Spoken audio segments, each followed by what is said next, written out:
Welcome to Step Up Unfiltered, the home of uncensored conversations with extraordinary individuals, where we tackle life's biggest challenges and bridge division. Now, as always, we are live on the second and fourth Thursday of every single month. To listen live, just type into Google Luton Urban Radio. To listen on Spotify, the episode will be live on Spotify on Monday on YouTube and Spotify. Spotify, just type in Step Up Unfiltered. You can do the same on YouTube for those who prefer the visuals. However, my tag, which I would like you all to go and follow, is step.up.coaching. That's where I also post a lot of my coaching content in which I help men open up, overcome their limitations and become the best versions of themselves. I know we've got a cost of living crisis, guys. The penny pinch is harder. Energy bills have gone up by 10%.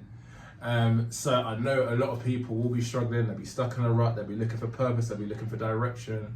So feel free to reach out, book in a free call. There's no time limit and I'll be there to help. You've got no obligation of working with me. Even if we just have that call, I'm sure you'll definitely get something out of it. However, without further ado, thank you for coming all this way, bro. Thank you very much for having me. Can you tell the people your name, your age, your occupation, and a fun fact that not anybody may know? And don't stress too much about it. Just go with the first thing that comes to your head. All right. Hi guys. My name is Jorge. I go by JAF or Jaff on Instagram. I'm an actor, make content on Instagram, on Asian cuisine and my fitness. And I'm 25, recently turned 25. And a fun fact, I am Japanese and Indian. A lot of people think I'm from the Philippines and from Thailand. So yeah. It's important to get that out there because a lot of people have that idea. But I'm just a mixture of two different cultures, and yeah, it's a blessing, definitely. Probably because that's called Southern Asian, isn't it? Yeah, Right? As opposed to like a Chinese. Well, yeah, I'm South and East. Yeah, so that's the reason. That's the reason. Yeah. I kind of get. It adds up. Yeah, It adds up. 100%. Yeah. So talk to me about your upbringing. How did it shape your identity? My upbringing has been quite a journey because growing up in Enfield, there wasn't too many people with my sort of skin, shall I say? Yeah. And obviously, because people, when they first look at me, they immediately think, "Oh, this guy is, from East Asia." But a lot of the time, the comments were very I would say ignorant. But then again, what do you really expect from children who are like 13 and probably don't really have an idea of the bigger world? But the comments I did get were a lot of, mockery of my language, where I'm from, what I eat, how my eyes are, all the typical comments you would get. But the thing is, a lot of people forgot that I was also Indian. So it makes me think that if they had that idea in their head where they knew I was from both worlds, it could have been twice as worse. Who knows? But what I can say is that it hasn't been easy,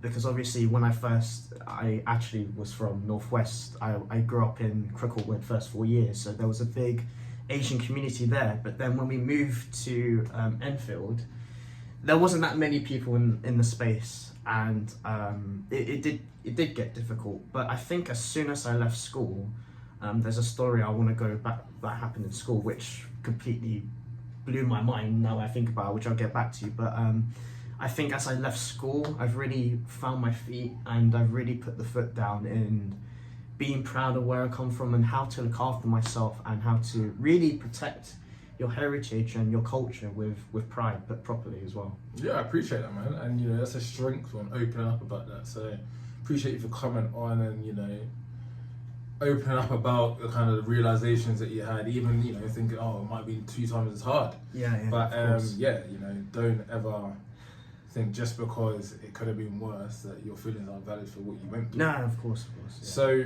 I was gonna ask, have you faced any challenges? But what kind of challenges did you face, if you don't want me asking? No, of course. It was very numbing. I think when you get told things like what makes, firstly, this is coming from someone who's grown up in an Asian family, and I think people within the community can sort of understand what I mean. You know, having this sort of mindset where you take on so much and just sort of get on with it, deal with it. It's very harmful. I've come to realize growing up, and when you become very dismissive of these things, you end up just being sort of immune to it. And then there came the point where I realized, holy crap, like I've been taking so much on my shoulders, and I've just sort of not allowed, but I've kind of just, it just sort of just built up. And then when I confronted it, and I remember just conversing with my mom that one day where I was like, I've gone through so much, you know, like I've took on things which I really shouldn't have. I've heard things that I shouldn't have heard as a kid, that has impacted me to this day. And there's a lot of things. There's a mental health aspect of it as well. There's also the stereotypes that you also. What kind of stereotypes? Well, as I mentioned, the stereotype of taking things on and being, you know, masculinity, as we get onto that later. But the whole thing of being a man and sort of like being able to deal with things like almost like you're a robot. That's harmful. But also on top of that, like the just the overall, you know, of course, like the whole racial side of things as well. Like, oh, you should be good at maths, or you should be a doctor or a lawyer and all of that stuff. I'm not an academic person. I'm someone that flourishes in the creative field, definitely. Yeah, and we'll definitely jump into that. Yeah. So, do you mean that the comments that you were getting, were they more things that were adding societal pressure to you to be better or good in certain aspects, like a more academic field, or were they more racist in the sense that, I mean, both are racist, but were they more racist in the sense that they were more harming to you, like they were actually just jabs and mockery of your culture? Yeah, I would. You know what? I don't like to play the assumption card. Of course, I don't think anybody likes to, because I think we all should be careful in how we look at things and how we should perceive them. But in this instance, I think people have taken advantage of that. The fact that there is this sort of norm that people just take this stuff on and just don't confront it, because we just don't want the hassle. We don't want the uncomfortable confrontation that we have to face in these sort of situations. Well, have you seen I watched an Abra and Preach video, I don't know if you know who they are. They're like social commentators, and they always make jokes about things. Yeah. And there was a Somali guy, I believe, American Somali guy, that went over to Korea and was just causing havoc. And just doing of course. Oh, yeah, Johnny Somali, something like that, doing a lot of disrespectful things. And he thought that makes my blood boil, man. Exactly, and he thought that stereotype that, you know, I mean, not that I think this, but, you know, he obviously thought that, you know, Asian people would be soft and they wouldn't defend themselves, and, you know, he got dealt with a good few times, and I think he's in jail, isn't he? Yeah. He's that, and like he deserves to be, but he obviously had that stereotype. Yeah. He just thought he'd take the piss, and honestly, all these streamers that just have no care in the world for anybody, it's actually nice to just see them get mashed up, because and I think but also it's opened up a completely new conversation. Why on earth are these people going to Asia, these beautiful countries? Which, look, when I tell people I'm Japanese, everyone's like, I really want to go to Japan, or I'm going to Japan. I want people to be able to experience how amazing Japan is. I think Japan's the best country in the world.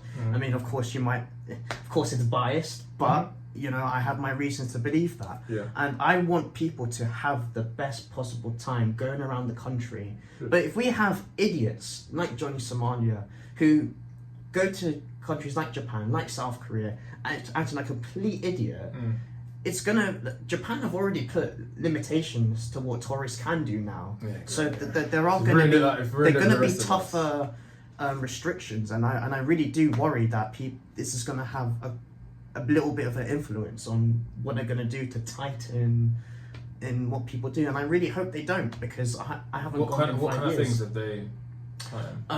Well, they sort of limit drinking. Or something? Not drinking, but I think they sort of cut the view of Mount Fuji. It's been going on for the past few months, but think people aren't able to sort of access Mount Fuji as much. I could be completely wrong, by the way, so please do check me. But yeah, there's things of visiting rural towns, traditional towns, what people can or can't do, and you said that you had a story that you wanted to touch on. Yeah. Is it something that happened when you were younger? Yeah, in do you want school. to touch on that now Yeah, before in we start school. moving on? Yeah. So, not many people know about this. So, only really people in my school know. But when I was in school, right, we were partnered up with this Chinese school, and we had like an exchange trip. I didn't do it, but I was, it was quite cool that we kind of partnered up with them. But then, when the exchange students came over, I got mistaken for a student a couple of times. A lot of By people, teachers? well, by students? canteen members of a canteen. I was in school uniform, so that was very questionable. I don't know how they did, but they did. Some supervisors that were like monitoring around the playground. When I was in sixth form and we were partnered up with when we're still partnered up with the school, I got like year 7s, year 8s saying hello to me like I was a student, and it was quite crazy. But what was even more crazy was the fact that the jokes that were made towards me, because they knew about me getting mistaken for a student, was like, they would leave the exchange students, they would go and get their flight back, and people would be like, oh, you missed your flight back, saying that, oh, you're a part of them. Now, I do think to myself, because that is crazy. Like I speak about this to I speak about this to my friends now who were with me in school, and they're like, that is crazy. That is like unreal. Like how normalized that was. Because my attitude, like one thing you gotta understand, right? My attitude towards racism back then was so different. Yeah. When you have so many comments made towards you as a kid, and especially with Asian racism, right? It's so normalized to the point where the coping mechanism is just, you got to laugh, take it on board. Yeah, I eat rice every day. Yeah, I love my bowl of ramen every day. I love my bowl of daily sodium, you know what I mean? Like, it's, this is what I mean, it becomes very numbing. And I'll add to that, because you said you want to know a bit about my experience, and I've explained that a few times on the show, so I don't want to go too far into it. No, of course. To look at the camera as well. But it's a hard one, and it feeds on nicely to what we're going to go into next, because I think obviously kind of like racing towards a black guy, bear in mind I've always been a sporty guy, we have kind of the more aggressive nature. Like, yeah, okay, you might try to racist jokes, but there's going to be a consequence. There's a bit more of a fear factor there, right? So I don't ever want to compare my experience to what an Asian man might go through. However, yeah, I mean, I went to private school. I went to private school when I was younger, as a junior. It was completely fine. Went to the big private school as I got older. And you're not the best at sport. You got to work hard to get back into the sports teams. You got to work harder to compete, on a academic level, because everybody's smart. And yeah, there was definitely a lot of racist jokes that used to go around. There was only 4 black people in the year, and I became really close to kind of, I guess, what you can call like the cooler group. So I was the only black guy in the group. So there was a lot of jokes that even I had to stomach, and yeah, it was difficult because obviously I was trying to find my place in the group, and it was weird because we were all friends, but then there were comments that I couldn't get away with. There's a couple people that I really fell out with, and I think as you get older, the comments become less. Like at sixth form, most of the comments cut out. But yeah, it was definitely difficult, and I only really addressed that in later life. And like when I go, because we link up every single year towards the end of the year, the 23rd every single year. When I spoke about some of this stuff to the boys, they're shocked, because it's like when everybody turns 18 and when you're starting to go out clubbing and stuff like that, you can't say these same jokes out and about, because you're gonna get slapped up, stabbed up. No, exactly. Yeah. It's like when everybody goes to uni, everybody forgets about the racist jokes. Everybody forgets. No one comes out with nothing racist, and if it is, it's actual banter, not actually saying the N-word or stuff like that. Things that take it overboard. And yeah, it's interesting when I've spoken to a couple of the boys about it after, and they're like, oh my gosh, I never knew it affected you like this, and I'm so sorry if that ever affected, if anything I said affected you. But yeah, I think when you're in school, it's like a vacuum. It's funny. Yeah. I have a way of sometimes going off into a tangent. I hear OnlyFans girls, and it's so stupid. Yeah, saying, well, because people ask them, how are you gonna cope when people say, "Oh, this is mummy" on video? And they always say, "Well, I'm gonna send my kid to a private school, so it's gonna be fine." Trust me, I went to a private school. I was good at sport, and I used to go to the gym. Trust me. One, you'll be outnumbered, and two. And I never got bullied in that sense, but like you'll be outnumbered, so people chuck around comments. And two, school is vicious. It doesn't matter what school you go to, especially private schools are extremely vicious. So that ain't gonna protect your child from nothing. School is like a vacuum, and it feels like the worst thing in the world when you go through that stuff. But then when you leave school, as you said, that's when you find yourself. You're like, well, I'm not gonna take that anymore. I kind of had that period when I went to sixth form, but so I can definitely relate to what you went through in some aspects. But what I want to move on to is, why do you think racism is often overlooked towards the Asian community? I think, as I mentioned before, I think stereotypes and the media as well, a lot with the entertainment industry in particular, like how they portray Asians and generally. Because one thing people forget, Asia's massive. You're talking about different cultures here. You're not talking about East Asia, you talk about South Asia, you talk about the Middle East. Asia is such a complex thing, right? Many different cultures. And there's a lot of things that people like to pick out, as mentioned, like what we eat. Some of the poorer areas people like to make fun of as well. They like to highlight the slums and everything like that. Also take mockeries out of like our traditions and like how we go about our lives as well. Can you hold that thought? Yeah, go on. Because I want to add to that. It's very, very interesting. Fuse ODG did an interview recently. Yeah. I think it was on LBC, which, you know, often has English racist people come on. But I guess it's good, right? Because you get to understand other people's point of view. Anyway, they had him come on and they asked why he doesn't want to do is it Band-Aid song? And there's a few lines where they basically say African people have nothing to eat or drink. I don't want to be misquoted on that. It's something similar to that. And he said, well, you're focusing on a war-torn country. Africa's a lot bigger than a war-torn country. It's a huge continent with plenty of riches, were actually robbed and colonized by the European people. But even outside of that, you're focused on small parts. He's like, I go to Ghana. He's rich. So I go to Ghana every year for Christmas. It's a great place to be. I've got some of my best mates that go back to Nigeria and Ghana every single year. Looks amazing. They look like they're living life for a good price. So he says, can you imagine how crazy it would be if Africans were to make a song about European people based on Ukraine because they're in a war with Russia? How stupid would that be? But you're doing the same thing about a continent. It just literally coincided with what you just said. Sorry. Did you think as well? Don't you get annoyed by ignorance a little bit as well? Because I'll tell you something which does make my blood boil a little bit, because I can understand when someone doesn't know where somewhere is. However, this is why it annoys me a lot.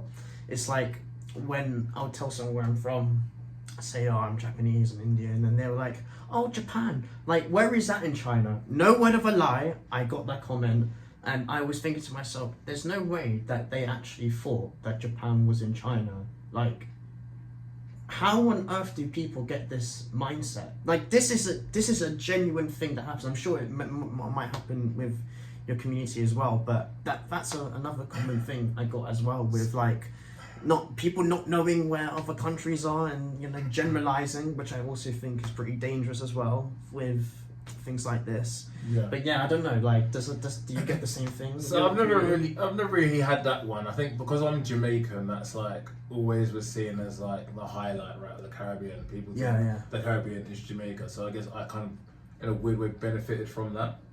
And it wasn't, I think this is bad to say, but I think like when we were growing up, it wasn't cool to be African. Now, because of Afrobeats, Burna Boy, it's the coolest thing to be African. So you go in waves, right? But Jamaica was the in thing, so I never really had any of that.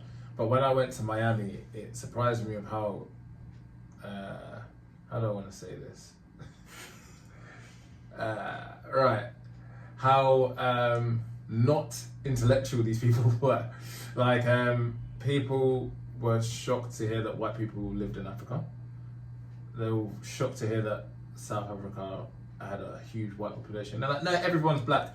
Because I used to ticket sell in Miami, right? So I used to go out to every single group, and every single group, even black people said it without fail. Black people didn't know where they were from. They just thought they were black American. I think one person was like, no, I'm Ghanaian. But everybody else was like, no, I'm from Kansas. But they didn't know where they were from. Fair. And the second one I get a little bit more because of the transatlantic slave trade. However, the first one, it's just like, how do you guys not know just simple things?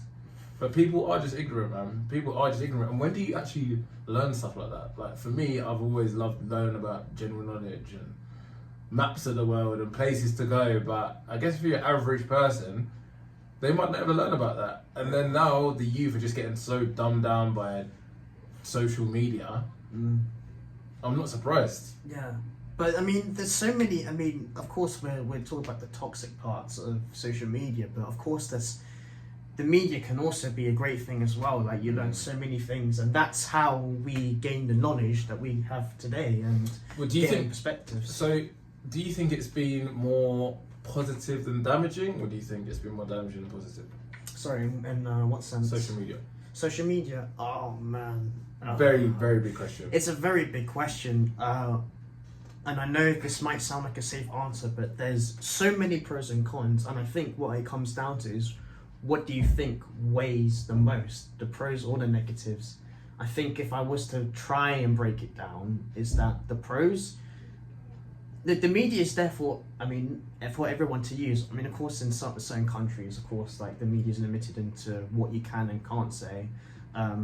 But I think in the UK, for example, we can say how we feel about the government, about certain things, topics. Huge privilege. Yeah, huge privileges, and I think it's something that should never ever be taken for granted. You know, like, no matter where we are in the world, like, so many chaotic things going on. But as well as the toxic side of the media, is that it can ruin people's mental health. That's one thing. It can get people into really bad habits. It can somehow influence people in, let's just, for argument's sake, the wrong way, and it can derail people. It can ruin people's daily habits. So if you had to just go just off the top of your head, would you say more positive or more negative? I would say, okay, if I had to pick an answer genuinely, I would say positive. Okay, cool. Brilliant. Yeah. I think it's been probably a bit more negative, being honest. Yeah. But then obviously it's giving me a platform to be able to share these views. So I'll be forever grateful. And I think with things like this, you've got to realise it's not going away. So don't fall behind with the times. Like people, like old school business owners, don't fall behind and be like, oh, my business is not going on social media. Get with the times. Appreciate it. Yeah. But I think it's done more negative in terms of like loneliness, mental health. The dating market is just so effed up. Yeah. Mainly due to social media. You mentioned the increase of OnlyFans, man. Like, you know what I mean? People are getting lonely out there. Of course, getting into the bad habits. Sex doll industry is only gonna go up and up and up. I mean, I talk about this stuff all the time, but like, just the fact that women have, access to higher status guys. They've in their head they don't need to settle now for someone that might be on their level because they can go for someone higher. But then those guys that are higher are only going to have more options, so then you're not going to be the only one. It's just become a huge toxic cycle. Yeah. But I think it's important for more shows like this and more other shows to talk about the real sides, the positives of socials and the negative side of social media as well. Put it out there. It might not have an effect, but it will change a few lives. Yeah. But I think, from what your opinion is on social media, though, I think it's also important to point out is that, look, we sit on different sides here, but I think with the negatives, though, at least we have a platform, and at least there are plenty of opportunities for us here to address issues that we can't do maybe elsewhere. So it's important to take advantage of those privileges and making the most out of it, and just doing what you can with it, and trying to lift everyone up, lift the community up, and just do what you can for them. It's a great point. So we have got 50 seconds left to the ad break. Yeah, go on. So quickly, can you say how stereotypes have impacted you personally and professionally, and how you overcame it? A very quick answer. Right, so how I overcame it was that I just focused on what I'm good at, taking away everything that has anything to do with my heritage and background. I've just became proud of what I'm able to do, acknowledged my own strengths, and humanized myself as a human being and not as anything else. And I'm, at the end of the day, as I've just grown older, I just gained a perspective that I'm just someone that's just doing my very best for the people I love and for myself. Love that. Love that. Love that. That's what I always say to my coaching clients. Focus on what you can control, not the external thing. Yes, guys, we are back. Just, opening up on some of the challenges that George faced. And I'm happy that you got through that period of your life with those conversations. Yeah, same, man. So talk to me about your mental health journey. Oh, wow. So my journey, well, as well as just, I mean, I've covered a lot of it already, to be honest with you, like being able to take things on, and also with this thing of, you're a man, you need to man up almost, and just to be able to take things on, just head on, and just not shed a tear. So who taught you that? Was that pressure that you applied on yourself because of what you thought a man was supposed to be, or is that what you got instilled into you? Well, it was something it was something installed into me because I thought, crying was just part of human nature. From who? I realised when I cried, when I cried in school, the treatment I got was different, and then compared to how it would be when I was at home, because a lot of the time at home it would be like, just remember, men don't cry, boys cry. So it was a family thing.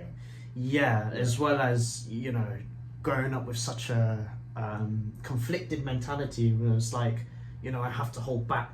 Otherwise, what my mum says, it was that kind of stuff was fed into me as a kid. And having that put onto you is, for me personally, quite harmful, because it made me feel like, in a way, where am I less of a man then for like crying, shedding a tear? Because if anything, as I've come to realise, is that I personally think, if you're vulnerable around me, you've already gained my automatic respect, to be honest with you, because it's not an easy thing to do. And it's why I fell in love with acting, because you're able to be vulnerable in a very open space where you just feel no judgment and you're able to tell a story. And that's kind of how I view my mental health journey, to be honest with you. It's been a journey where I've had to combat a lot of things. I had to combat with my own thoughts sometimes, because your own mind, as I'm sure many people with any guy would know, a guy's mind can be very destructive at times. But as you grow older, you realize that you have a responsibility to deal with things, and remember that you have many loved ones around you to offer you support, and there are services here. Let me ask you a question, because I agree with a lot of what you said. However, do you think it's a problem to be told? Do you think it's a problem that we're treated differently when we're younger, boys and girls, for example? A problem in what certain aspect? Because it's just come to me now, right? Because I agree. Like I always say, like what people don't realise is, boys and girls. Boys get twice as much punishment as girls for the same crime when they're younger. Young black boys actually get 5 times the amount of punishment as a white girl would get. So we're treated differently, even from from youth, from children, and that obviously is woven into our DNA, how we're going to be when we're adults. Yeah. But bear in mind, I feel like men kind of have to be a bit more realistic in the world. We can't believe in horoscopes as much. We've really got to kind of fight our way through the world to kind of get to where we want to be. If we're going to date who we want to date, if we're going to get to the positions we want to be. Do you think that's really, really harmful that boys might get a bit more tough love when they're younger?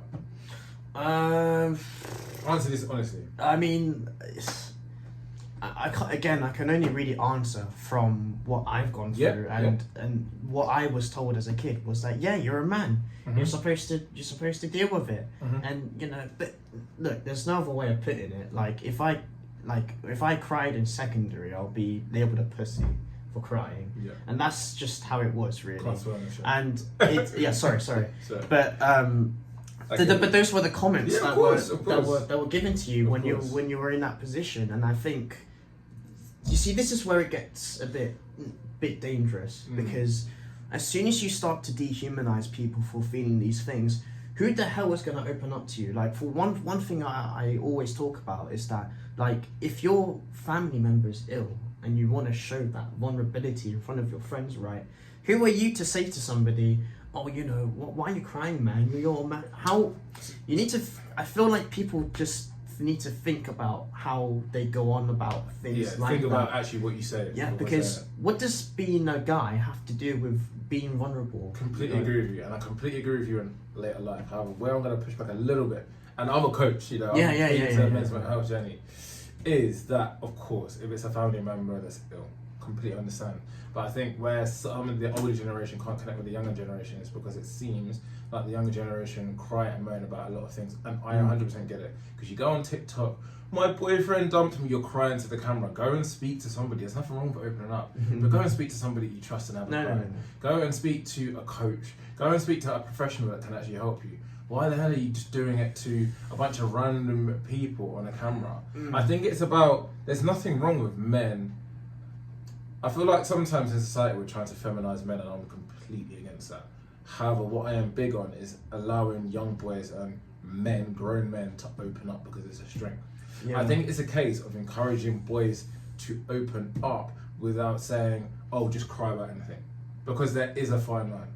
It's not cry about the fact that someone's made a little bit of a mean joke so that you're crying every single day about a mean joke. Right. I think it is a case of making sure you have an outlet when something gets a little bit too much. Right. Because we can't just have everybody getting upset over everything minor. Because we are in an extremely mother-cudded world. We've not got any war and whatnot, and we've actually got more mental health issues than ever before. You got to think about it like that as well. Of course, yes, but this is where I say, well, this is kind of my thing really. I think again, to generalize is very dangerous, and I think this sort of comes into how people deal with mental health, because to me, it's not, when we're talking about masculine, feminine, and how people deal with things, I think with mental health, for me personally, is very complex, because how I see it personally is that everybody goes about their mental health journey very differently. And from when I've come across, many of my friends who have opened up about their journey, all of them have to overcome such big barriers, a lot of different barriers as well. But a lot of people deal with them a lot differently to how people how people think. And I think when you start to generalize things like what men should do or how women should be able to do things, I think that sort of not maybe that it was their intention in the first place, but sort of puts them in a box where they shouldn't have to feel a certain way. So I feel like we have to generalize things to have these open conversations, because we're always talking about the exceptions to the rules and we don't get anywhere. So if I'm trying to have a conversation about men's mental health, but I have to worry about the 0.1% of the population that is trans, or the 0.5% of the population that is non-binary, then I'm not going to be able to have a solid conversation about men's mental health. Because I'm going to have to say, but that person's slightly different. That person doesn't do you know what I mean? Yeah, of so course, but you have to kind of generalize to be able to have a conversation about any societal issue. Well, yeah, of course. Then there's a conversation to be had there. I just think, of course, there's always, but I also just think at the same time though, like with my just overall journey, I think I've just grown up. It's a combination of a lot of things with my mental health journey, because then you've got the whole racism side of it. You've got the whole being a man and whatnot. And obviously, as I left school, I've gotten stronger in that sense. So, so you're talking about toxic masculinity. So, that was something Yeah, we yeah, touched on. yeah, I yeah, think that's the way we might actually have a bit of a difference of opinions. So you said that toxic masculinity is very damaging. So what is it about toxic masculinity that is damaging to you, and what is your definition of toxic masculinity? Remember to look into the camera as well. Yeah, of course. Yeah, good man. So I think how toxic masculinity has really made a negative for me personally. Yeah, yeah. It's just when I really think about my mental health journey and what I had to go through to get to where I am right now, because I'm still in the process of overcoming a lot of things that have happened to me. Because again, as I mentioned to you before, I'm someone that takes quite a bit of time to process things for what they are, and which is why when I had that conversation with my mum, it was a massive deal because I put my foot down for the first time. But the reason why I think it's damaging is because it falls into the whole thing of generalizing and how we are supposed to go about things. So you get these people on social media that are like, oh, if you're showing vulnerability, if you cry, you shed a tear, all these big buff men you see on like YouTube, Instagram, saying how you should be or how you shouldn't be, and also on top of that, just being told what I was as a kid.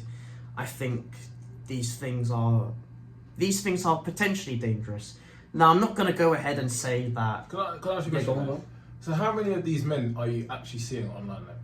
Because I ain't seeing that many. I mean, the big person that everybody, the elephant in the room is Andrew Tate. But outside of him, how many men are really going out there and saying, if you cry, you're a P and all that kind of stuff? Well, I think it's not from, let me retract a bit. It's more comments I get that I also outside the media, more so of a public perception. Sense. Yeah, more of a public perception. And you can't exactly put all fault into some of these people because again, people take in information very differently. Yeah. So that's another thing to bear in mind. But the reason why I've come to this conclusion is because I think there's a certain way to go about things. And I think once you start to put people in a box to how they should be able to deal with things and what makes them a man, I think it just, for me, it's never been about being a man. It's never been about, what makes, a strong man. For me, all it's been about is just when am I gonna feel like a human being for being vulnerable, really? And I think that's why I fell in love with acting. Okay. I think it's made me feel a bit more safe. Tell you what I do. I'll add my 2 pence about toxic masculinity, and then we can move on into your acting because you transitioned into that a couple of times. So I think a lot more is made of toxic masculinity than it is. I think it's a very, very small proportion of social media of people that are in that space. I think it's being blown up massively because of things like third wave feminism, which I think is super feminism, because of things like Me Too. Now, I think a lot of these things had good intentions at the start. There were some things that were a bit too, a bit too laddie maybe for what young people need to hear. I completely understand that. That kind of like culture, get pissed up, hang as many girls as you want, blah blah blah. I don't think there's anything wrong with that as long as everything's consensual.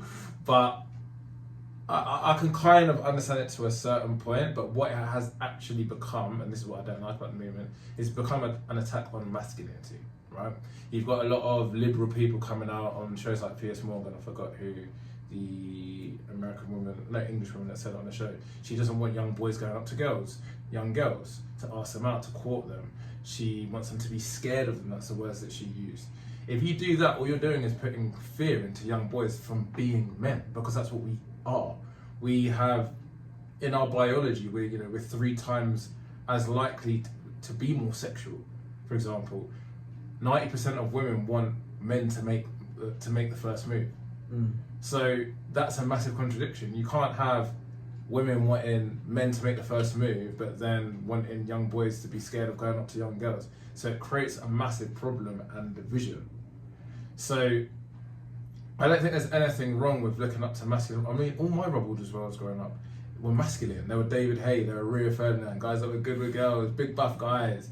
My dad was Arnie. My dad's a great dad. My dad's been a happily married man for 33 years. I aim to do the exact same thing. I'm doing things for men's mental health. So what I'm trying to say is you can have these masculine role models that I feel like some of the liberal media are trying to censor nowadays. And it doesn't mean that you're going to turn out to be a bad guy. Yeah. Definitely. In that sense, yeah, you're right. You can have male role models, but again, You're saying from your personal experience. Yeah. Of course, I'm just like, it's great that you have that sort of mindset, and you know, it hasn't deteriorate your sort of progression. I'm just going off from my own experience, really. I've seen, look, when I mentioned social media because look, social media does have a big impact to how people see mental health and how it's seen across globally as well. And it's also just about, because in this country, the suicides in this country, 3 out of 4 are men. Yeah. And the suicide rates are 85%. Yep. Of the suicides in this country are men. So it's very important to take these things in, because I think sometimes we talk about what, you know, the typical masculine things, but then we also talk about, like, as I just mentioned, the statistics about suicide and like how men sort of deal with mental health as well. That's another conversation. I think toxic femininity is actually way more prevalent than toxic masculinity. Especially in such a liberal world that we're in at the moment. You know, guys are getting cancelled for saying that, and it's saying something that's a little bit sexist. But how many women are just coming out there? There's way less repercussions. You can falsely accuse a guy, say, yeah, fair enough, he didn't actually do it to me. There's no prison sentence, there's no jail sentence, right? That's horrible, man. I honestly do think that those things should be punished. Definitely. They need to be punished. There's ways more toxic femininity. They ruin girls going online. Oh, he too broke. He don't earn 100 grand. He's too short. I hear that way more than anything that is sexist towards women. It's rare to hear something. Yeah. And when we do hear something that's sexist usually towards women, it's guys and girls that are trying to get them out of there. When it's women being sexist towards men, women go silent. They don't say nothing because they don't want to go against another woman. Yeah. So this is the thing. Like, toxic femininity is way more prevalent, but we don't say anything about it. And I think it's just because it's a thing where, oh, okay, well, men used to rule the world, and now we're trying to have an overcorrection where it's now women that have all the power. And I don't agree with that, because if we're actually going to do what feminism was brought in to do, then we should all be equals. No, 100%. But at this moment in time, it's men that are, you know, being side-eyed for making a wrong comment and everything like that. Well, I'll tell you what then, because this is where I stand. You're absolutely right. I mean, feminism, the whole point of feminism is for both men and women being equal. Well, I think the solution to what you're saying, though, is that both sides need to have an open conversation where both sides listen to each other, because I think that's another problem in itself, really. No side really wants to listen to each other. Everyone's sort of trapped in their own bubble. That's the reason why we have Step Up Unfiltered, baby. It's an interesting context. So a conversation is there to be had, isn't there? Completely I think all it takes is just to listen to each other. That's exactly what it is. That's why I wanted to create shows like this, Bridge Division, right? I want to be able to talk about the masculine side of things. And I'm someone that can admit when men are wrong as well. I want to bring women on there, I want to bring men on there that have different views. And that's what's the beauty of it is, because if we all have the same point of view, then no one really can learn something. Yeah. Or if you just want to listen to content that just reinforces your ideology, then there's no growth. You learn from understanding other people's point of view and letting it resonate. Yeah. But I want to go into this because you talked about it a few times. And we've got some Sidemen stuff to get into and all that kind of stuff. So, what inspired you to get into acting and modelling? And do you feel any pressure breaking into the scene as a minority? So how I got into acting was because I just got sick of trying to please my family, because they were all like, oh, work in finance, work as a doctor, work as a lawyer, all these typical things you get from, you know, like your Asian families. Like, oh, you know. But so just quickly, I worked in my mum's bank at the time, and whilst it was an experience, I deep down I knew it wasn't for me. But when I found acting, when I did drama, that shy kid slowly became more out there. I think acting has brought out a completely new side of me, which was scary at first, but that's how you just grow, right? You put yourself in uncomfortable situations, and that's how people grow from it. And I think acting, as I've spoken about probably a few times now, it has given me a space and an opportunity for me to be vulnerable and express myself in ways that I haven't been able to do before in my life. And I'm only getting better, really. I love that, man. I love that you found your passion and what works for you, because life is too short to do stuff that you don't want to do. Yeah. Especially when you don't have kids. Yeah. Your main focus should be you, and obviously supporting your loved ones as well, but it should be you. I used to be really good at acting, and it's my biggest regret giving it up. Mm-hmm. And it's funny because I brought like rappers and singers on, creatives on. Yeah. And they say the exact same as you. That's the way that they can express themselves. They've got all these thoughts in their head. Yeah. That's how they don't open up so well, but they course. open up for the music. And it's funny how you're saying pretty much the same exact thing. Yeah. You mentioned what it's like breaking it into what is it like trying to make it into being like a minority? Did you say? Trying to break into the scene, so the modelling, the acting realm. Yeah. So talk to me a little bit about modelling and what's it like breaking in as a minority. Something you find Yeah. easy, hard. Well, I mean, it's still changing, isn't it? There's a lot of talk about diversity and whatnot, and I think it can only get better. Really, it's still tough because I'm 5'5". How many models do you see that are 5'5"? Like zero. Like it's a long day when I'm gonna go on a catwalk and just look like an absolute midget, and then there's like these 5'11" models just walking so elegantly. I'm 5'10". I used to like, and even at 5'10". It's just a long day, a long day. But honestly, when I have gotten the opportunity to model, it's always been fun. It's always been fun. But for me personally, I mean, breaking it into the industry, because I'm in it creatively, also making content as well. That's a lot of where my passion comes from. My journey being in my skin, as well as representing my people, my community, and it's something that I'm very, very proud of, I think, because as I've managed to immerse myself in the creative space, I've come across amazing people. There's a few people I want to mention. There's Ray Roberts, Uncle Kappa on Instagram. She makes content on Korean cuisine, Korean culture. Ray Roberts, as I spoke about already, he created this events called Occasions, where all the Asian creatives, writers, directors, actors, content creators all come together, all within the Asian space. And ever since, the community bubble has gone bigger because of that. And I think with things like this, give people like me a bit of hope, because it's a big deal to represent your community. And I really hope, as when we've spoken about like stereotypes before, I want to be able to lead my people and be an inspiration to them. I love that, man. I love that it's giving you purpose, Yeah. Being a leader and a focal point for your people. Can definitely relate to that. We've got 5 minutes and I've got questions to run. Go on. I need quick answers to this. Go on. So what projects have you done in the acting realm?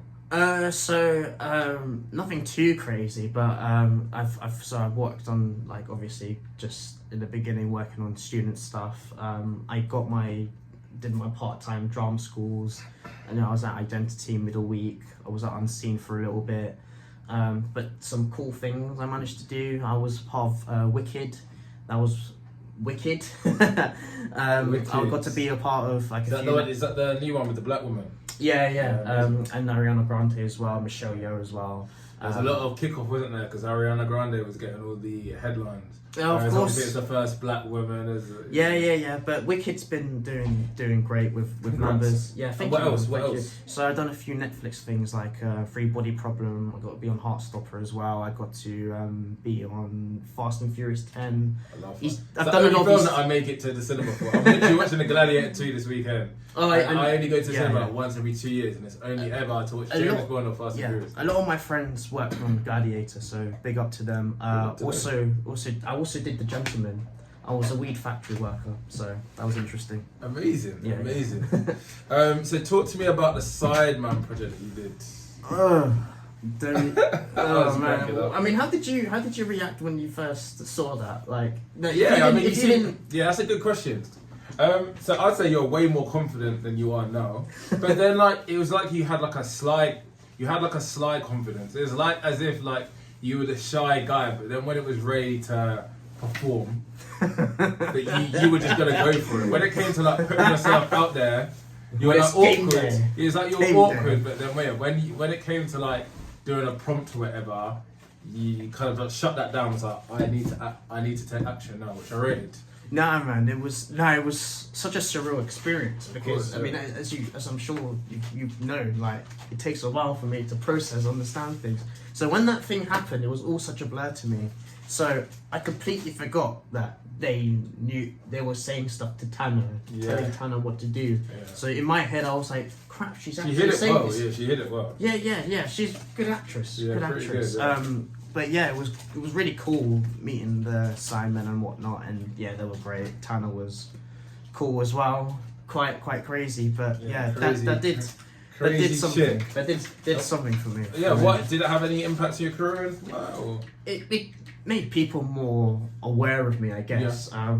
Even like part of my content anyway on Instagram is promoting Asian cuisine and stopping people from going Wagamamas. So. You know, don't go Wagamamas if you want Asian food. That's all I'm gonna say. Like, please don't. You say Chinatown? Chinatown, yeah, go Chinatown, go Soho. Like, just don't go Please, don't go Wagamamas. Please. I only mean Wagamamas twice. You know, Chinese food is my favorite type of food. I love Thai food as well. Yeah, you know any good if you need any good Japanese places, give me some Japanese recommendations. Yes. Literally, all you need to go to my Instagram page. I'm filled with ramen spots, man. You'll be blessed. So I gotta get this question out because I've got 2 minutes left. Go on. So, boxing fight. Talk to me. Why do you want to compete as well? Well, I'm not looking to get into boxing professionally, but boxing has inspired me a lot. And I think the beauty of boxing is that there's always more to learn. There's always more to do, and I'm someone that always loves to push myself to do more and more. Mm-hmm. I did a fight last year, and I won that by TKO. Congrats. My next fight, thank you. My fight next weekend, I'm focused more on just being better technically. Whatever happens, but the work don't stop, right? So got to do what I can. Rate that. And we've got 30 seconds left. How big is he? How tall is he? How tall was the first guy as well? So the first guy was around literally same size as me, but obviously I got admittedly a bit more meat on me. Yeah. But then. I wish I could tell you who my opponent is, but I actually don't know. This is a brave man. You got 10 seconds. Is there anything you want to plug? You want to make JAF.0210 on Instagram. Give me a follow. And yeah, reaching out a hand to anyone who's struggling. I'm always there to lift up people within my community. So you're not alone. You're not alone. Big up yourself for all the work you're doing in your community. Keep it up. And it's a pleasure having you on. Thank you very much. Back with our second guest. I'm not even going to do the name, the age, and the occupation because you've already been on before. But first things first, I want to thank you for coming to the Talk Club charity event. Oh, yeah, that was so good. Yeah, thank you. I was going to say, how did you find it? By the way, guys, just before Taryn goes into that, we got the Talk Club. I got the Talk Club merch on now as a captain. However, we do have a couple of extra T-shirts if you want to donate to a good cause. It doesn't go to me. It goes to Talk Club charity so we can grow the brand even further. All about men's mental health. And we have male talking groups up and down the country as well. So you can donate just for the good of yourselves, but you can also get a T-shirt out of it as well. T-shirts are £20. If you need the link, just hit me up. But yeah, what did you think about the event? I think it was really. I actually went on a rant on my Snapchat when I got back home because I was saying there was a lack of men in their late 20s, early 30s. In my opinion, the people that you were targeting weren't present. Yeah. In my opinion, anyway. But yeah, it was really good. It was nice to hear people from like different paths of life that live in Luton, because we're so disconnected in Luton. I find like everyone's doing something, but there's no hub for everyone to like advertise what they're doing in one community. So yeah, it was good. Got to meet some people. Thank you. Yeah, and I was quite happy as well with the turnout. Like I was saying, I was having a conversation with one of my best mates. And I was like, this is completely different to organising club nights in Nottingham and Ibiza, because that was easy. All it took was some flair, get people gas for the event, and it was like a sellout event. This, when you're trying to work full time, when you've got coaching going on, the podcast going on, your social life. This was difficult, very, very difficult. And it was at Luton Town Hospitality Room as well. Like, it was a great location. Yeah, that was real bougie. So yeah, it was proper bougie Real for that bougie. type of event, for a free event. So yeah, it's definitely hard. And you know, the numbers were only at 20 on Monday. Really? And then yeah, they nearly, I know obviously a couple of people didn't make it, but they pretty much like tripled. I was going to say there was a lot of Wednesday. people in the room, yeah. Exactly. So it was really good. It was good to hear from different perspectives. So big up everybody that came and big up all the people that spoke because it was amazing. Moving on to you. So you've moved away from the podcast type of things and your events, which we will be going into because we might have some interesting content, cross-collabing content coming soon. But what inspired Summit Seekers? Cool. So Summit Seekers, for those of you that don't know, get to know. It's a hiking community. It's based in the UK. We do day trips where you can just get public transport. We also do coach trips where our base point is leaving from Watford, just because it's just easier. It's in between London and up there. Or we do weekend retreats in the UK, and we also do abroad trips. But how it came about was, I mean, I live in Bedfordshire. There's 110 places to walk around. I don't know if you walk yourself, but I don't walk. okay, you don't walk. But I do know. But there's loads of Warden places Hill. Duxford Downs. Dunstable Downs, yeah. I don't know a few walks. Yeah. So there's loads of places to walk. So I've been walking. It was during lockdown, you know, when you couldn't really do anything. Me and my friends would find walking trails and go and like scream in the woods and stuff. Yeah.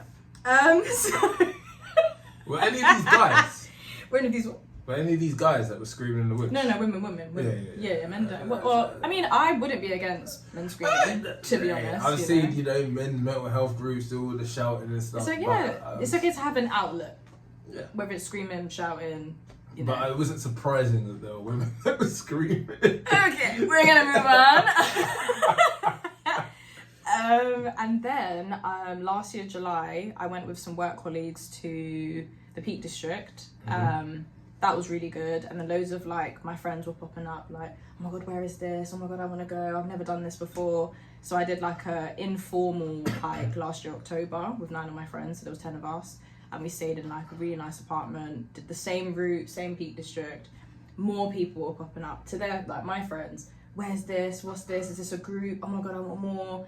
And my friends that were with me were like, you need to do something with this. Like, do you know what I really rate about the brand of what you've done? Because I think you spoke about this just at the beginning phase when you last came on the podcast. So is how many people are enthusiastic about it? Because these kind of things take, I would think, quite a long time to build up. But clearly not. You seem like you've really got something there that a lot of people are enthusiastic about, which I think is great.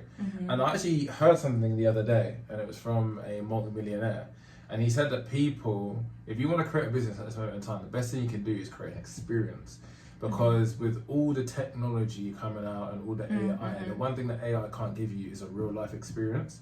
True. So things like climbing Kilimanjaro, doing a Taryn. We ain't done that just yet. Doing a Taryn Tuck, Summit Seeker, expose. It's true. Those kind of things will pop. So no, big up you. Big up you. Why do you think? I know. I guess I've just given my opinion, but why do you think it's grown so quickly? Why has it grown? I think since COVID, and I've noticed over the last couple of years that a lot of people are realising health as well. Health is very important, especially people losing their loved ones over COVID. It was a very dark time where a lot of people's underlying health issues, ended up in really crappy circumstances. Even now, you see young people in their late 20s, cardiac arrest. There's so much underlying health issues that we're just not addressing, especially in the Black community. People don't like to go to their GP. Yeah. I mean, I know it's difficult to even get through the front door of the GP, but so many people are like, oh, I've got this ache and pain, but I'll be alright. It's been 3 years. And you're still aching and paining, or, Just to touch on that quickly, I went to the GP about my throat, no diddy. Now, what was going on with the throat? My throat, I don't know, just like my saliva wasn't going down the right the right hole. I don't know what had happened. All the time.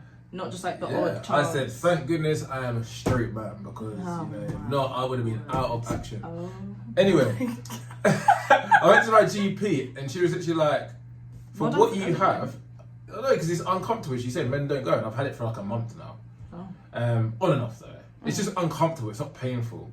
And she literally said if I was waiting on the waiting list at the L&D, it would take me a year to get seen, which I thought was shocking. Bear in mind you're paying taxes that goes into that. But luckily I was able to be seen in 12 days at Harpenden.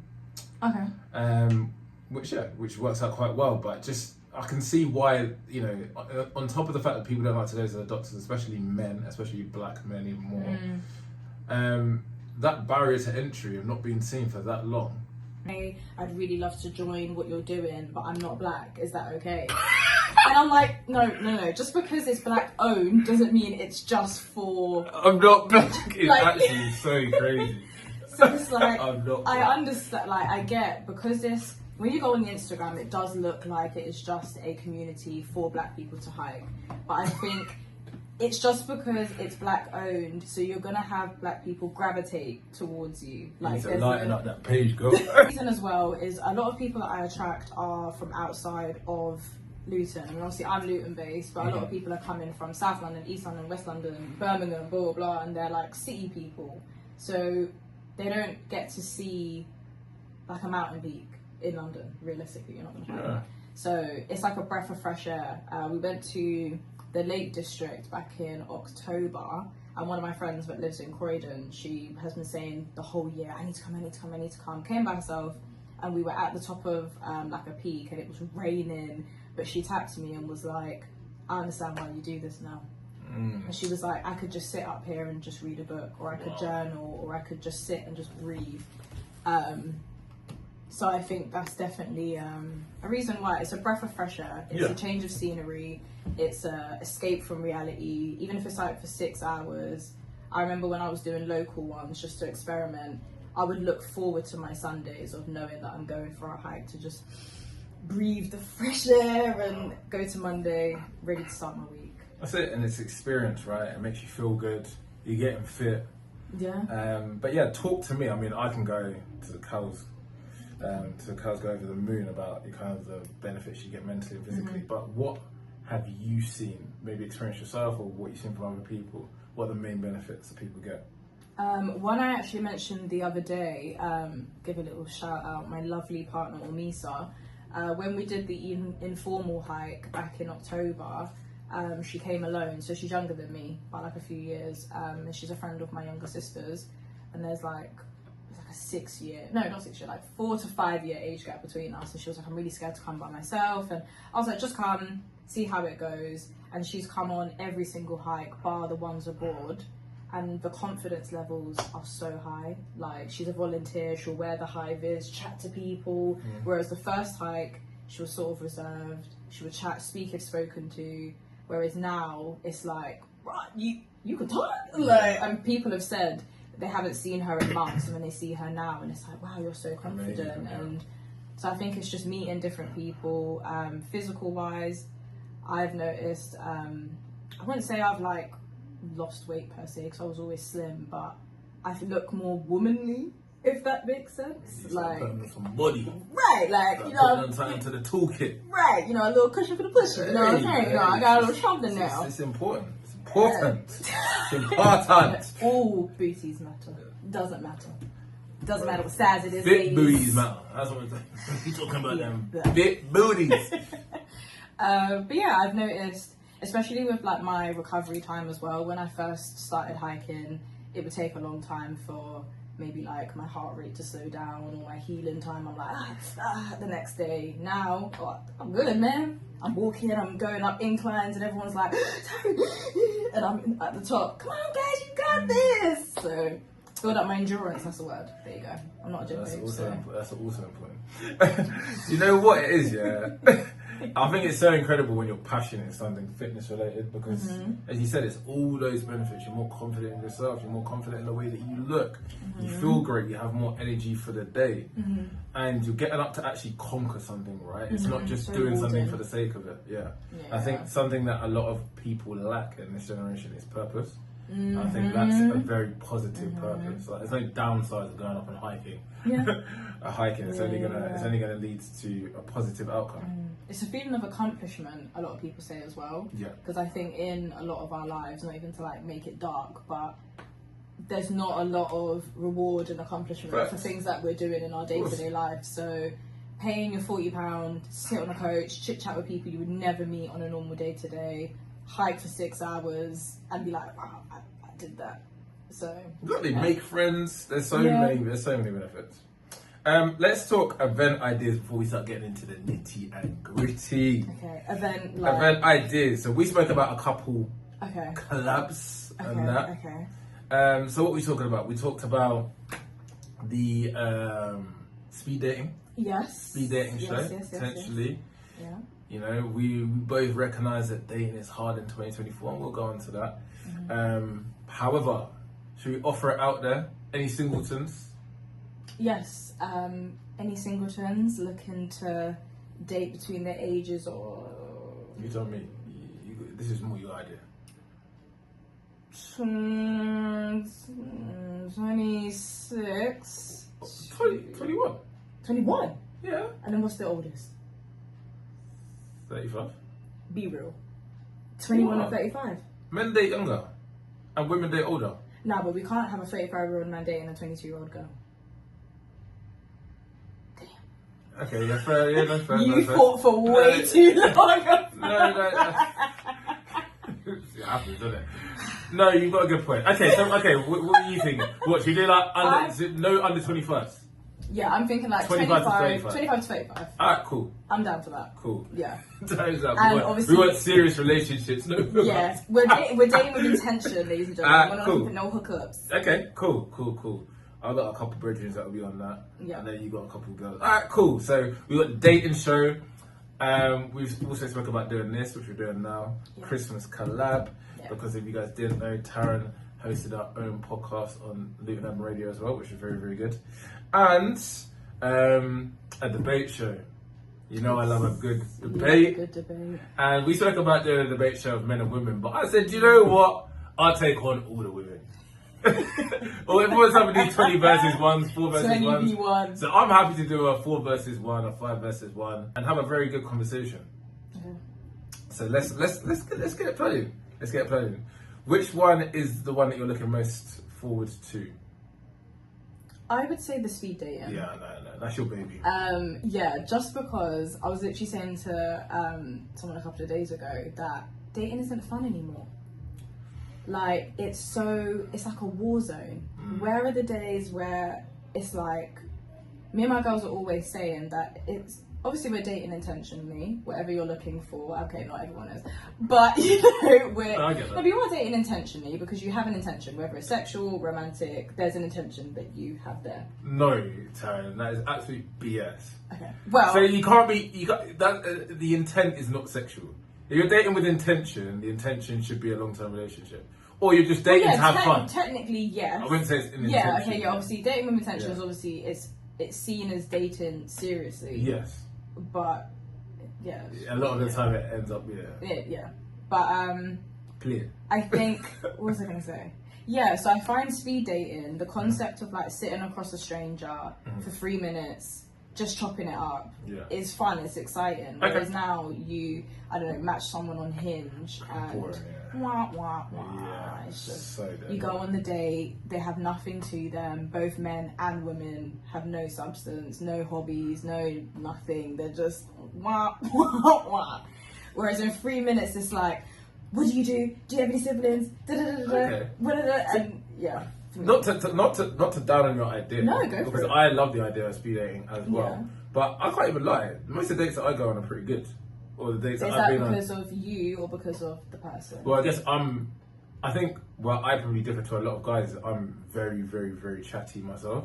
So a lot of girls will go on dates and they'll be like, well, I fancied him or he had dead chat, or I didn't fancy him and he had bad chat, whereas I can talk to the cows go home. So I think that whole like being comfortable and stuff like that is calm. And obviously as men probably being more simple, if you're attracted to the girl and she just doesn't do anything too badly wrong on the day, like isn't too like arrogant or anything like that.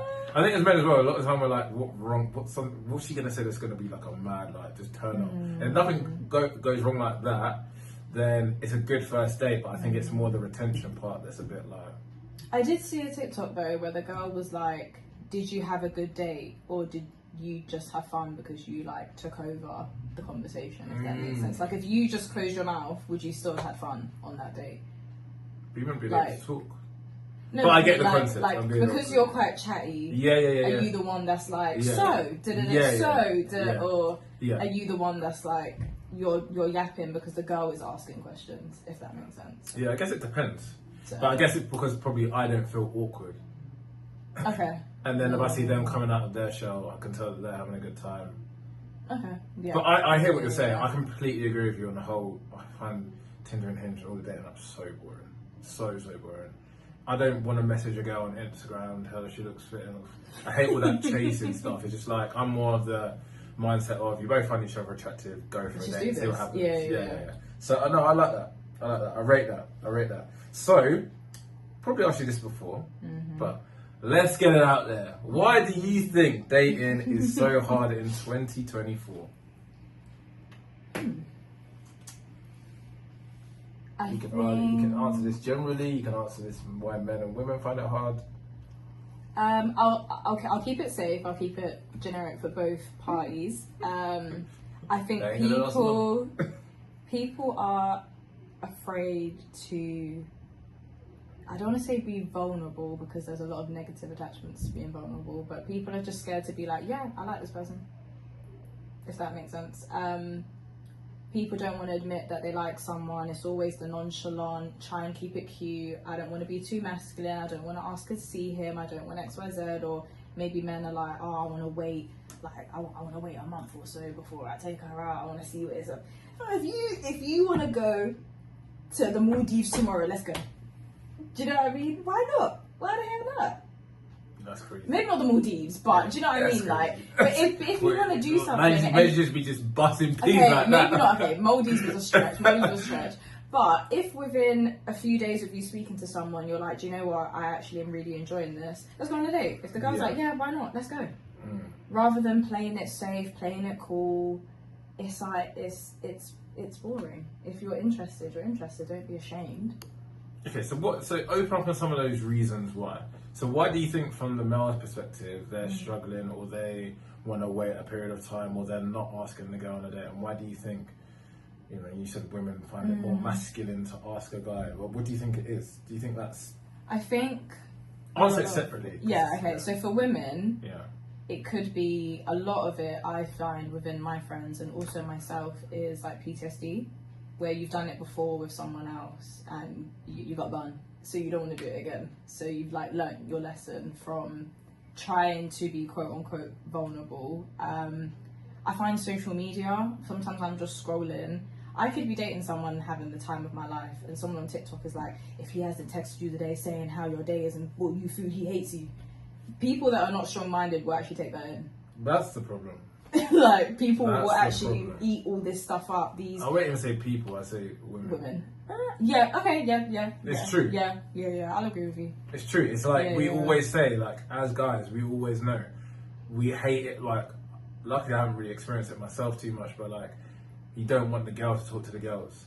Because the single girls will always fill their head with nonsense. And it's usually it's always from a jealousy point of view. It's like, why is she saying that? Oh, what? Because I wouldn't say jealousy. Huh? I wouldn't say jealousy. Okay, what is it then? It's a negative. A lot of the time, it's just purely negative. I think everyone gives advice based off of their own life experiences.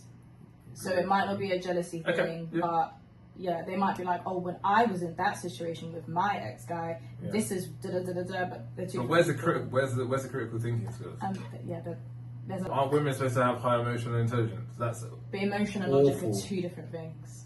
Yeah, but that's emotion. That's emotional intelligence, right? Because you're supposed to understand of how someone else will perceive the message that you're detailing. So if you're just going to fill their head with nonsense, you're not actually thinking yeah. about how their emotions are going to be. You're not actually listening to the fact that she loves this guy. It's because they're triggered by the story. So Yeah. the lack of emotional intelligence goes out the window because now you're triggered. That's it. Indirectly. Yeah, It's not no. even your situation. 100%. And why for men? I'm interested in this one. I think it could be a multitude of things, but I'm gonna say money.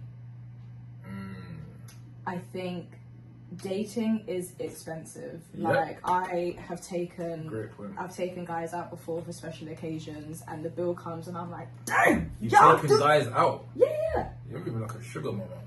Girl, no. But like, no, but for like an occasion. I or take my end if out. you- I take my nail out. But it's like, if Wear you- something pretty. I'm You're moving like Diddy. Oh, yeah, let me take you shopping. But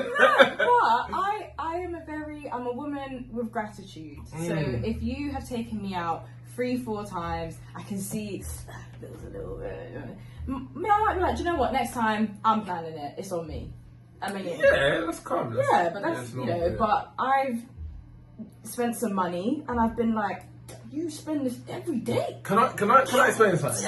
And this is what a lot of people don't understand, right? And this is why I always tell men and women: if you're gonna date someone long term, make sure they are gas off you on a physical basis, right? Because what a lot of guys do not understand, right? Even outside my own personal experiences, I've seen my friends as well. If a girl likes you, it doesn't matter how much of a bad bee you think she is. She'll let something slide, man. She'll let things slide. We mentioned this in the first time, and she'll be paying for you for things. Oh. Yeah, 100%. Okay, not. What you think the big buff guy. Okay, yeah. She'll go on a date with the simp that's spending bare money on a sexy fish. She don't like him, yeah, buy it, and then she's got the guy that actually arouses her coming round to the yard for free Yeah, it's true. It's true. to do what he's gonna do. It's true. So I always tell people to make sure they go for someone that they fancy because they're the people that are going to get the best treatment. Like when I've dated girls, yeah, I've never really gone for the superficial girl as well. I'm not having to just pay. It's not me just non-stop paying. That's crazy. I can't even ever fathom that. I think a lot of my friends are the same as well. Yeah. When you hear of all these guys spending so much money, I think it should be like not 50-50 per se, but it should be like some contribution there until at least later in life when there's something more, you're going to buy a house and stuff like that, and then you put the lion's share of the money. Yeah. Or even like small things like consideration. Like I've been out on dates. I went to Duck and Waffle, and a portion of fries was £8. He was like, "Oh, should we get the one portion and we're gonna split it? You close your mouth." £8 for chips. It's crazy. And he was like, "Oh wow, I've never had a go." To be fair, I think some men are lying. Anyway, but they always Sweet act talk, like they never had a go like me before. I shut it. Yeah, shut up. So we've just been speaking, and Taryn just said, "There's somebody out there for everybody." So as a woman, Taryn, yes, I agree. There is somebody out there for everybody. Women can believe in horoscopes. Women can believe in, it's not reality, it's my reality. You guys can believe in things like this because men in general, not everybody, but men aren't looking for women usually in general for their finances. Yes, men like a woman that can contribute.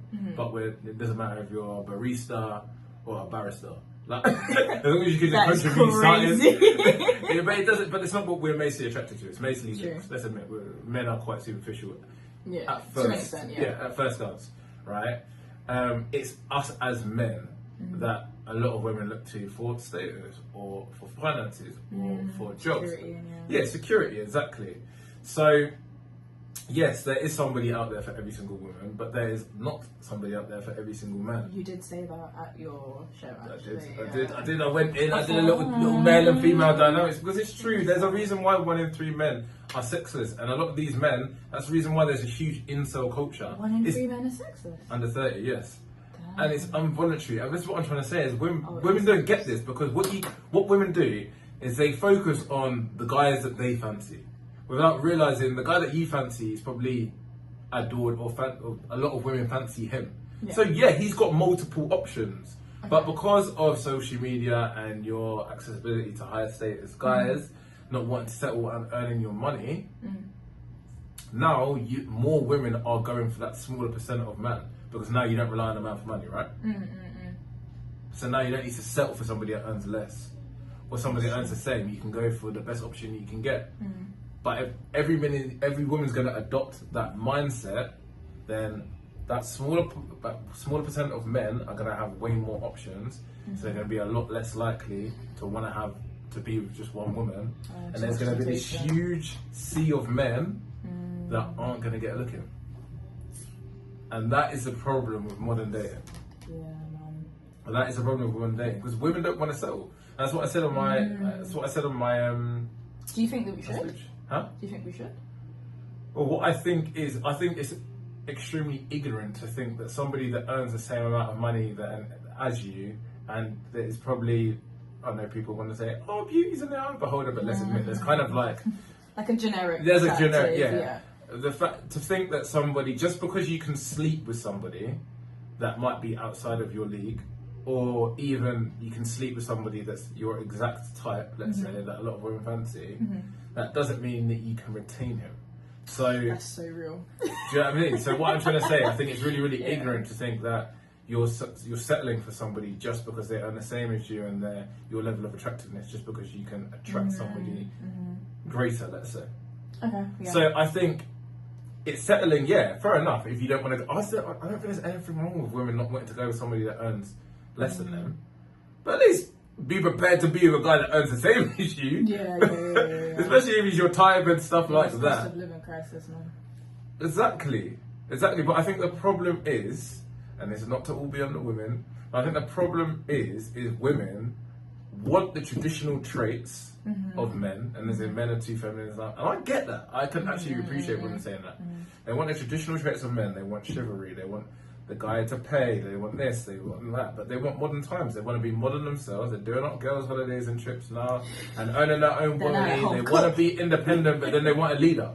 So you're saying you want a leader, but you want to be independent. So there's a lot of contradiction, and men are just confused. I think men have fallen off from where we're supposed to be. Definitely. Completely think that. But I also think women have become really unrealistic with their dating standards. I think we're a lot more masculine as well these days. And a masculine guy is not going to want a masculine woman. Yeah. Put it that's such a big point. Because when I see these kind of like dating shows and whatnot, women don't realise that they're masculine. Yeah, and they don't realise, all they ever talk about, but I earn this much money, I earn that much money, I earn that much. Guys in general don't care. Guys don't care. That's what women look for men. We don't care. That's not the main things we're looking for. We're looking for feminine characteristic traits. Soft, be our peace, be gentle. Not, how much money are you making today? Why don't you make that? That's what we get from our boys. We don't want that from our girl, and that's what I think the message that really needs to get drummed home is, because I think it gets clouded by all the BS. When the men and the women argue and the men start coming up with disrespectful things, and then the message gets lost. But I think that message does need to get put out a lot more. I think all these things will go out the window when you meet someone that is your person anyway. If I'm being honest, like... That's not happening with men. Hence why there's a big rise of incel culture. Because these guys can't get sex. They're not getting options. Women aren't looking at these guys anymore. That's what my point is. So yeah, you're right. Yeah. Women, when you find your person... No, but even like, for example, with like, you were saying about men they want like a feminine, or maybe they might be intimidated by a certain type of woman. Once you kind of get past that hard exterior, it might be a completely different situation. Like, she might be tweeting, oh, I hate men and I want a man that earns blah, blah, blah. When you've gone on the date and you like each other now, it's a different thing. Do women go for the finished product, or do they go for the man that's building? They want the finished product. I'm going to answer that for you. You know it's true as well. I was gonna. They don't go. They're not grinding from the start. It really depends. I think if you have, I was saying this to one of my male friends like a few weeks ago. If you're not the finished product, you have to have other good characteristics enabled to make the woman feel like safe in riding this journey out with you. Like, if you're just a wicked man and you're broke, nah, man, come on. But if you've been, you know, your communication is good, I'm trying to think of good things. let's say if things have been going really well and then maybe he loses his job a few months down the line and he's like, look, this is the situation right now. If she is a good woman, which I've heard there's not many left of, but if you really feel like, do you know what, this guy has done everything up until this point, I can ride this out for a little bit, and I think it's worth it. I don't think a lot of women are as nice. Oh, you're this is that and you're online that. or is that in a real life? In real life, my boy, perfect example. My boy came on here, and he's an MMA fighter. And he's now fighting in the UFC. I think he's the 23rd best ranked light heavyweight in the world. Wow. Yeah, he's a Strikeforce champion twice, Nice. 2 times over. He's amazing. He's my first guest on, and 2 of his girlfriends left him Wow. because he wasn't at where they expected him to be. Wow. I mean, my only experience of that, I remember I dated this girl that was really high maintenance when I was in Ibiza, and she looked down her nose at me a little bit because I didn't drive. Bear in mind, I'd been at uni and then I worked abroad for the last. So you didn't need a car? Didn't need a car. Yeah. But she kind of looked down Maybe on it's me not because. But I'm saying, obviously, that's only one. That's only one experience that I've had. Frankly, for me, I've met a lot of good girls, but I go for certain characteristic traits that aren't the superficial stuff. Blah blah blah.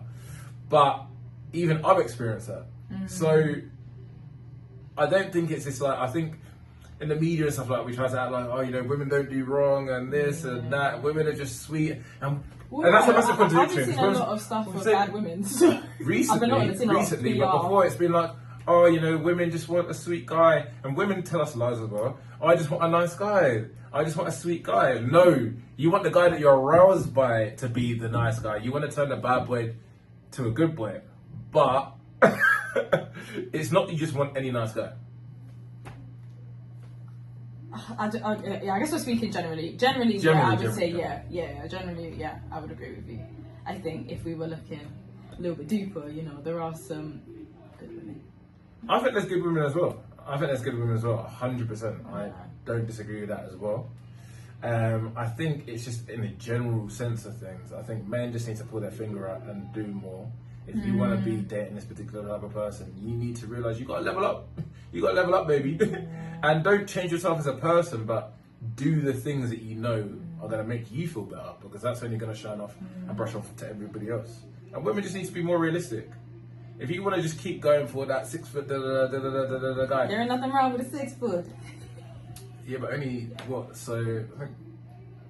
Oh no, that was 6. That was a little higher than that. Yeah. I mean, on you got to realize you're. A lot of men are short these days. A lot of men. What do you mean? Men get taller, but what? Men get taller over time. What, you're in your late 20s and you're still short. I mean, you're staying that height, man. Yeah, and when you get older, you getting shorter. But I mean, the average height is 5'8", right? So what I'm trying to say is, I'm 5'10", but what I'm trying to say is women say that they want someone that's 6 foot plus. You're already going for the minority. Yeah. If you want a black man, only 3% of the population is black. I did this with a girl the other day, and I have a calculator thing on my phone, but I just worked it out. She wanted a black guy that was 6 foot, and she earns 150 grand. I said, you're going for a 0.001% men. Because I said, only 2% of men in this country earn over 100 grand, not even 150 grand. 3% of the country is black, so 1.5 will be men, and then 6 foot, you're already in a minority. So where are you going with these ridiculous dating standards? Why do you think you're struggling in dating? But I think there's not enough of that. There's not enough breaking it down to people. It's like I say to a guy on the couch, if you're just watching OnlyFans all day and you're just eating Cheetos, getting fat, how do you expect a bad bitch? Oh. That's my first swear word. Sorry. You can't expect a bad B. You can't expect a bad B though, can you? So why do you think men are becoming more feminine? I actually don't know. I would say I've been seeing a lot of statistics that women are a lot more educated and earning more than men. And I'm not saying women are earning 100k, but women are earning more in their 20s without a baby. Yeah. That's a fact. Yeah. And you out of 10 men at university, you're on I average was 60 just to 40? yeah. Like I think I even had a statistic about university at your event. Like women are outdoing men by far. So by me. So yeah, there you go. Something that's stuck in my head. I do think that women are, is the right word, demasculating men? Is that emasculating? Okay. Facts, 100%. It's what a woman would do from dating women. That's what a woman would do to get on your sin. That's the worst thing you can do to her. Yeah. And that happen in any argument. And I will hold my hands up. I have definitely, when things, like, I try to be as courteous and polite as possible when I'm drawing things to a close. But sometimes men can get a bit like, it's like they want to trigger you. They want a reaction out of you. So it's like, oh, you're asking for it, you're dying for it, I'll give it to you. So I might say, oh, well, when you was broke, I might, which is bad. I will hold up my hands and I haven't done it in a very long time, but I don't allow myself to be triggered now, so I'm a good friend woman. But I think as well, again, social media. You go on social media and you see women talking about, I want this, I want that. And because a lot of people are not strong-minded and realistic, they eat this stuff up. But you know what's actually so crazy about it? You're listening to women that have gone through failed dating experiences, and you're letting that cloud your judgment. And it's like, why are you even listening to those kind of people? And I get it, we all everybody does it. We're just humans, man. And why are we so attracted to the negativity as opposed to the positivity? Like, think about it, trying to get people to that charity event. People don't want to go to the positive. If I was trying to organise a drug-fueled rave, I'm not trying to say that that's negative, but you know what I mean. And not even to I strongly believe in the struggle slave mentality. I think there's a lot of stuff that is just, it's just in us, it's in our DNA. I think people love to struggle, if that makes sense. And they're not attending events like what you had last week. People would rather be sucked into the gist and the gossip rather than let's improve, That's why I was so excited about trying to get a speed dating event going, because it's have a real conversation, not just online scrolling, liking, retweeting, engaging in BS. Have a real chit chat, look people in their face and just get to know them for face value. And I'm even so surprised that people still say a certain salary, because I've always said as long as you're comfortable to look after yourself and sometimes me, I don't mind that. I wouldn't ask what kind of K are you getting in a year. I'm surprised people ask that, because you might be earning, let's say, 28k in your full-time job, and then you might have a business that is earning a little bit more. And it's obviously, as we all know with businesses, sometimes you're up, sometimes a little bit down. But I'm surprised that people even still ask that stuff. As you say, I think social media and stuff, people want to live beyond their means. Yeah. I think I said to somebody before, you could have a family that were both earning 35k, minimum wage, and they'd be fine. It's not as bad as you think. In London you'd be struggling, but you can move. If the two people love each other and have a family, and people are like, no, you need 100 grand to live, and it's no, you don't. That's if you want to have a few holidays a year and whatnot. You want to be fine dining. You don't have to do all of these things. But people just don't want it. At work on my wage with 3 kids, and I'm like, damn, how do you handle all of that? But it's because I'm out eating, I'm petrol, I'm driving to London, I'm chatting with my mates, I'm buying clothes, and That's exactly it. So silly question, but I think your answer is going to be way more realistic. Okay. So you're trapped in the woods. Okay. Would you prefer to be with an unknown bear, or would you prefer to be with an unknown man? Always the bear, man. Huh? Yeah, it's always the bear. What? Yeah. You would prefer to be with a bear? Yeah. I thought you were going to give me a logical answer. No, because as well. What kind of stupidness? I'm so disappointed. It's not. Do you know what men are capable of? Alone in the woods. Are you absolute? Whoa. So what percentage of men do you think are going to attack you in the woods? It's not a risk I'm willing to take. What percentage of men? I don't know what the percentage is. No, I'm asking you. This is a statistic that I've got. I'm going to say I'm going to say 30 maybe. What the? What are you going on about? Are you including your own family members in this? Because you have to. What do you mean in the whole world? Yes. Yeah, like at least. So then, okay, let's go UK. Let's go UK. UK, and okay, US. we can put it down. So I'm thinking like America. Okay. But okay, in the UK, maybe like. UK and US. UK, Why do you think US people are so bad? Western ideology. There's a lot more going on over there. In the UK, I'm gonna give it like a 6 to 8%. But I just don't want to take. Okay, so 6 to 8% rather than a bear who will eat you. No, but actually, fun fact: bear will only attack you. Well, if it's a woman one anyway, but a bear will only attack you if they think that you're having like touching their babies or attacking them. That's BS. Just leave you alone. That's absolute BS. You're in a woods with a bear. Yeah. It's going to kill you at some point. It's going to kill you at some point. So you've got no chance of survival. The only thing that you're thinking is like, yeah, I might not get essayed, right? Mm-hmm. I think it's ridiculous that women think that many men would do that. I think it's absolutely ridiculous, yeah. You need to live in a woman's body for a day. No, because I've dated women that have been abused and it's horrible. So I actually do sympathise, but I also like to be realistic as well. I'm very sympathetic of women that have actually been abused, although I do think a lot of women do take advantage of the system. Oh. Okay. Not just in that, but like just the system in general, because I think it is very against men, paternity rights. Oh, okay, yeah, fair enough. Yeah. But I think it's scary that women have, because of, I get it, you've seen some bad things, maybe experienced a couple of incidents yourself, you just think that men are just going to attack you when you've got a very good chance that the man, you just said 6 to 8%. So you've got an extremely good chance that man's just going to help you out. But they might not. So you would prefer to just pretty much die than have an 8% chance of a man doing something. Honestly, yeah, I've been ravenous. Maybe because I'm a woman, I know being what it's split like from head to toe from a bear.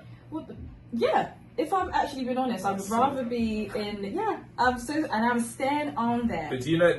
Don't you think views like that is what held us back and what creates such a big division between men and women? Because that is crazy to say.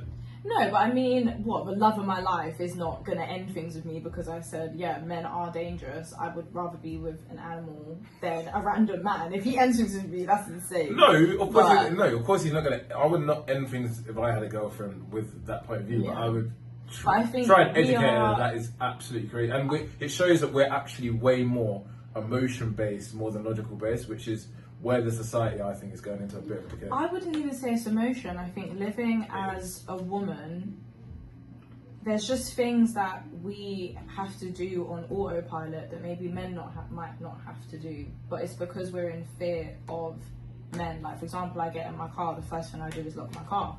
I'm not scared a woman's going to come into my car. But so do men. And men get attacked way more than women. In their cars? Men in general get attacked. Oh, men being attacked by who? Men? Men, yeah. Right, so you guys are scared of men. I'm not scared of men. But you're protecting It's just yourself you can be scared against. You men. can be scared. You can be scared by anyone. But I get it. Yeah, But obviously. you're walking down the street. You're always having to check over your shoulder, or you're talking to a guy, and I don't know. Let's say the guy, you don't want to take his number. You're having to give a fake one because you're scared he could batter you. There's just things. Yeah, but those are we both prepared to admit that these are very rare situations? It's not. It's actually. What? So not. guys are just constantly out here beating up girls because they're not getting a number. I know that some guys react badly. Constantly, but it's not constant. It's definitely not constant, but there is a chance of it escalating. Yes. Maybe not to the point of physical violence, but it can get crazy. Especially when there's alcohol involved. Yeah. Dragging out of an arm, or I'm gonna call you the number that you gave me. That's just crazy, to make sure. Like, don't you think it's quite sad that a few bad apples are in the whole apple cart? I do think it's sad, but then there's the argument of people saying, when we say men, not all men, and it's like, we're not saying all men, but at least I think if you were to have a lineup of 10 women, at least maybe 5 to 6 of them have had some sort of bad experience or have felt unsafe because of a man. So if that's the case, why do so many women crave a bad boy, especially in their young years? What's the no, I think the definition of a bad boy is like what? Like a drug dealer. like a bad boy. Women don't crave domestic violence. Do you know what I mean? Women don't crave the murderers that kill kids and. Do you know what I mean? There's a lot of women that stand outside of okay. court cases those are mass rapists, mass murderers. But those are a different breed of women, if I'm being honest. No, but I mean, like, even in general, but a lot of girls do want to be with a bad boy until something bad happens to them. Yeah, but the bad boy stuff is normally, again, as you said, things that can't really affect you. So, like, being with a drug dealer, you like the money, you like the fraud, you like the benefits. Other people. Yeah, but you. But no, okay, what? Being a drug dealer, you reap some sort of transactional benefits. That's why they like the whole bad boy, or they like the chase. And a lot of people, or should I say women, are used to toxic situations. So being in a toxic situation feels like home, if that makes sense. That's why they like the bad boy. They crave the breadcrumbing, the back and forth, the chase, because some people have grown up in toxic households where to them that feels safe. Like, oh, my dad was a bit shitty, this guy's shitty, oh, this feels great, I love this. You don't, this is ridiculous. This is not safe, ma'am. No. So I wouldn't say the bad boy that you're talking about that women like. No, it's a bit of like street smart. I think we've spoken about this before. Yeah, it's not the killers. I think that's what I think. Women have like 3 different types of bad boys. It can be like the player. It can be the actual drug dealer that gets in madness by the player and that stuff. Yeah, but a normal woman is not biting her lip watching a serial killer documentary. A normal woman. Okay, a lot of girls when they're younger do like to go for the drug dealer though. Yeah. Okay, so I asked you a question before the pod. What right or privilege do you think that men have that women do not? Outside of the ideology where it's cool for men to sleep with a load of women and it's not really cool for women to sleep with a load of men because they get called hoes and whatnot. I think that's even changing because of the OnlyFans girls doing a load of madness all on podcasts and whatnot. What right do men have? As in like something they can get away with, or just like even a privilege, something that we look down on. Let's say women for, but we don't for men, because there's a list for the other way around. I'm gonna I don't know. I want to say having children. Because I think, if we're keeping it on the topic of dating, I think it's different when you're a single mum and it's different when you're a single dad. Ooh. Like, okay, that's good. That's quite a good one. Because we'll look down on the single baby dads are known for, you know, oh, you managed to impregnate somebody, you must get popping in the bed. That, you know, women. I didn't even look at that. I thought it was a bit more. I thought it was a bit more sweet. I thought it was a bit more. Because the women want to feel safe. No. I looked at it. See, I actually bigged up the women there. I always thought it was because women want to feel safe. So that's a good example of the man being able to look after. There's a lot of baby dad. When I say baby dad, not father, baby dad. The ones that they're not doing their thing, you know, they've just got a child. So women are way more savage than even. They have a child. Whereas I think with, having children in terms of, okay, so they have the right to disappear and do whatever they like to do and just have the kid on the weekend, whereas women could not get away with that stuff. Women could have a kid and be in the club and maybe someone else is looking after the kid. Oh, where's your kid? Where's your daughter? Men can be in the club and no one asking them nothing. Damn bad. Yeah, but don't you think like a massive problem? I think you're looking at it from the female perspective. A lot more men want to be in their child's life a lot more, and they don't even get the chance because we have this stupid thing in society where we just think the woman is going to be better with the child. And this is my opinion, right? I think that in the younger years it's more important for the child to be with the nurturing woman more in general.